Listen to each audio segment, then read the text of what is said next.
Would anybody like to either make comments or respond to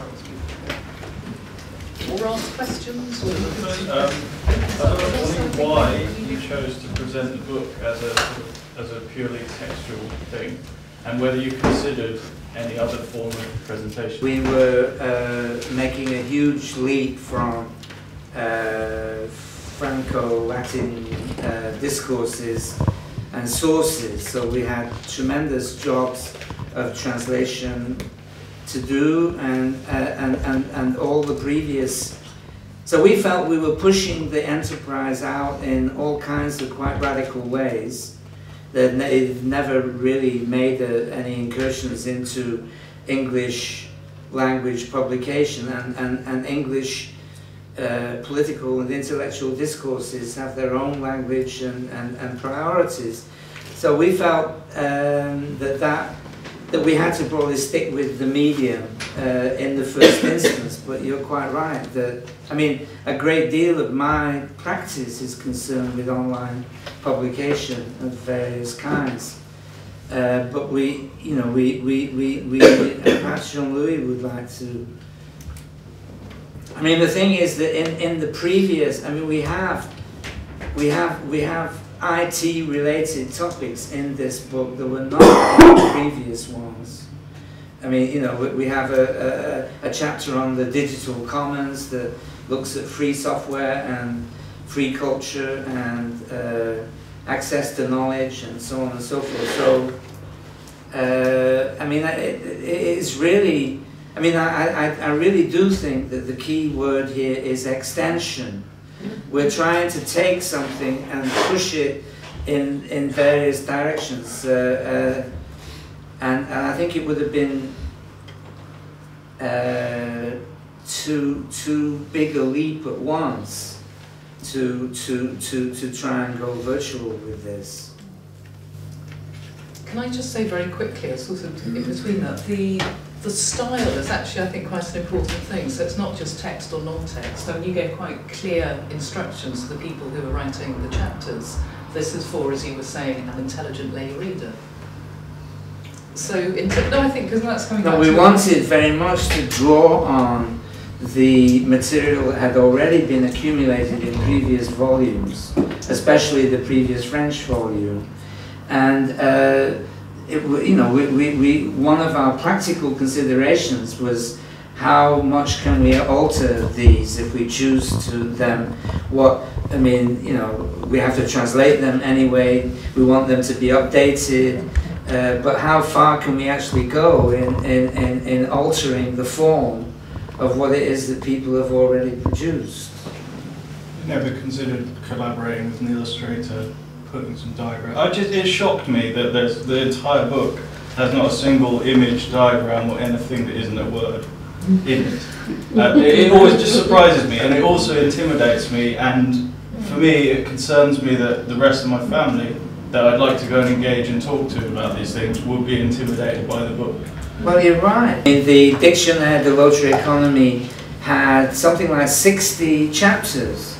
700 pages. So the first thing, you know, Polity says is, I'm not going above 120,000 words. I can't publish anything more than 120,000 words. And don't talk to me about illustrations, because that's just going to put make the thing uneconomic and so on and so forth. You know. Yeah. But I'm trying to be constructive. I'm not. Oh no! Do I come across as defensive? Sorry. No, not at all. I just sort of. But if the whole topic of the material constraints behind books is almost a taboo, we're supposed to pretend we're in the zone of free production. We're not, actually. Yeah. It's a terrible offense, and it's not. No, but I think that's a great idea. If we ever do go. Well, I do think sometimes we're too submissive when it comes to publishers. I mean, if we insist more, we can get more. I mean, I've insisted on, you know, I want 100 images in this book, and I've usually got it actually. But the last one I did, I insisted that I needed coloured images for various reasons, and I did actually argue my case. Yeah.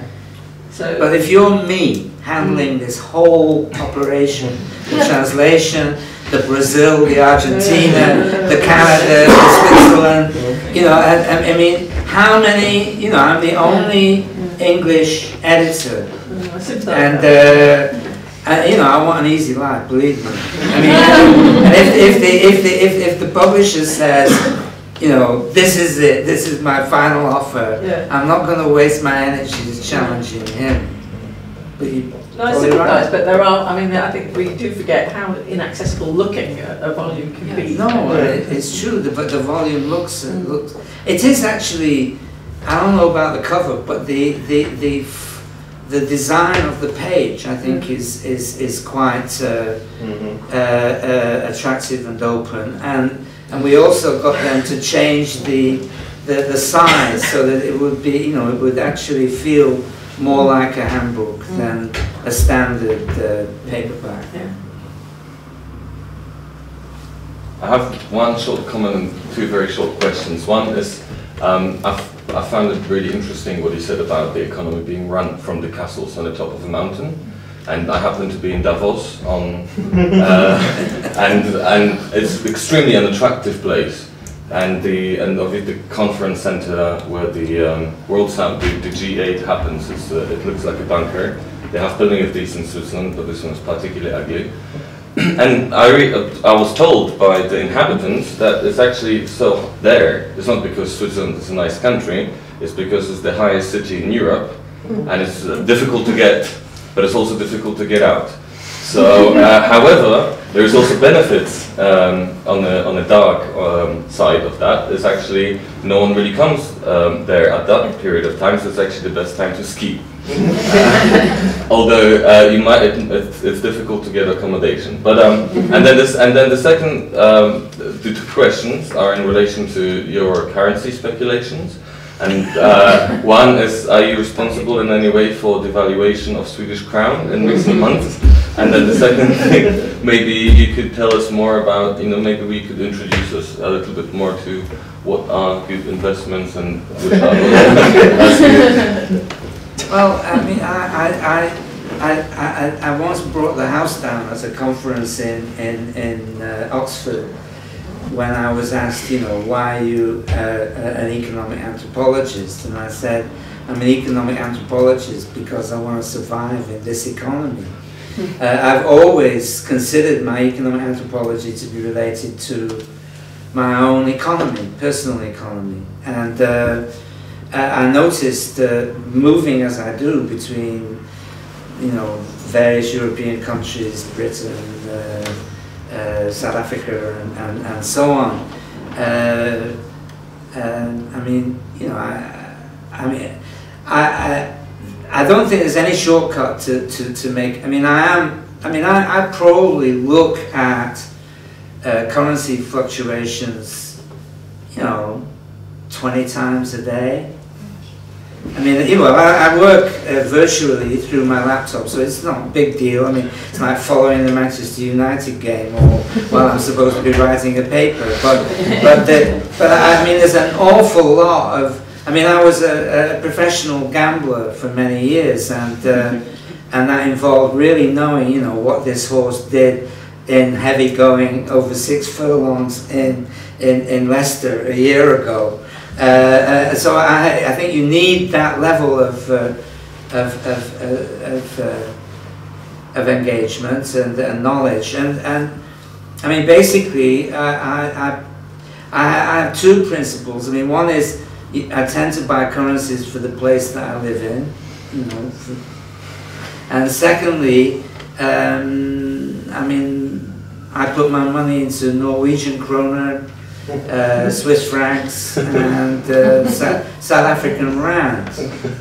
But I rode the euro all the way up because when I left England I sold my house, and so I had lots of pounds and put them all into euros, and then I got out of euros, and so on and so forth. I mean, I have 8 spot currency accounts in the Isle of Man in each in a different currency,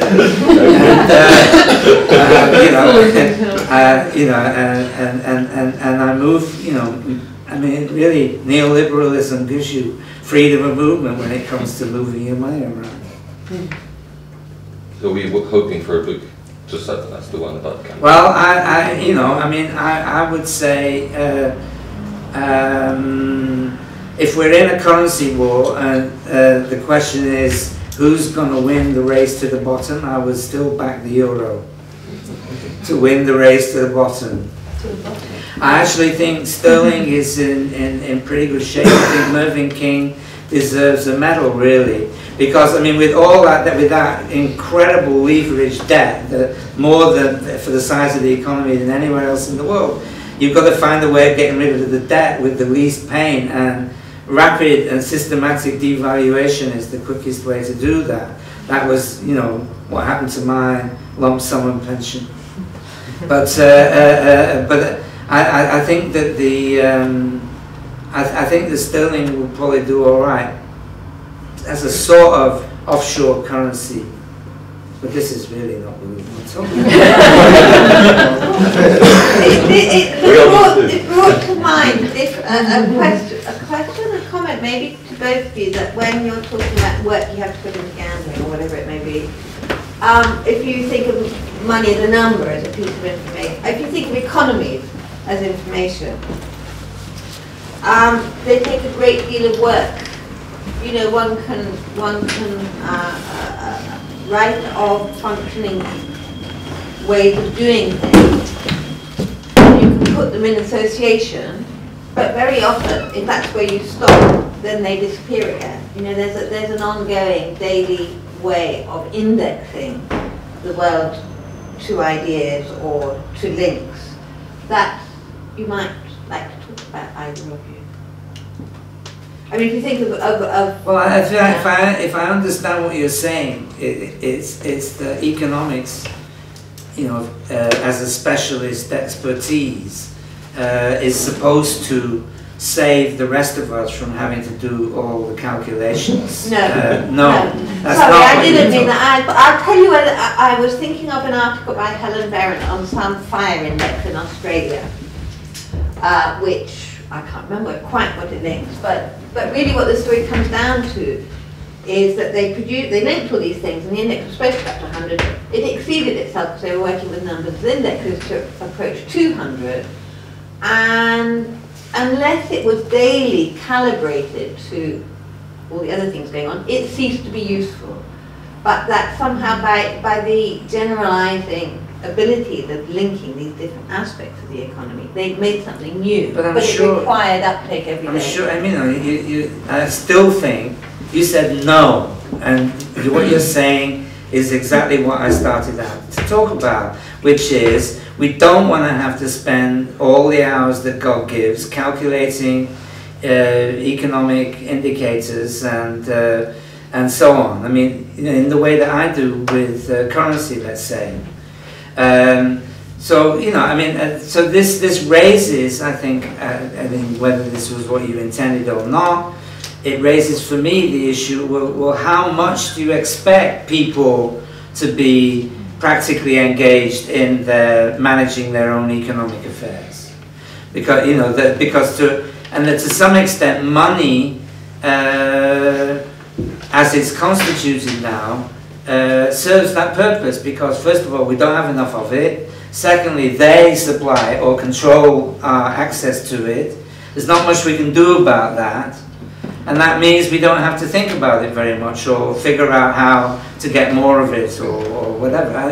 If that's partly what you were talking about. I mean, I do think, I mean, you know, I can say it's all right for me to say, instead of abstractions, what we need is institutional particulars, as in, you know, British social anthropology or comparative jurisprudence or Polanyi or whatever. And, you know, that's, but then how far can you go in dealing with institutional particulars? Well, you have to indexicalize particulars if you want to talk to world society, don't you? I mean, you have to do that job on you can't just do it once. You have to keep doing it.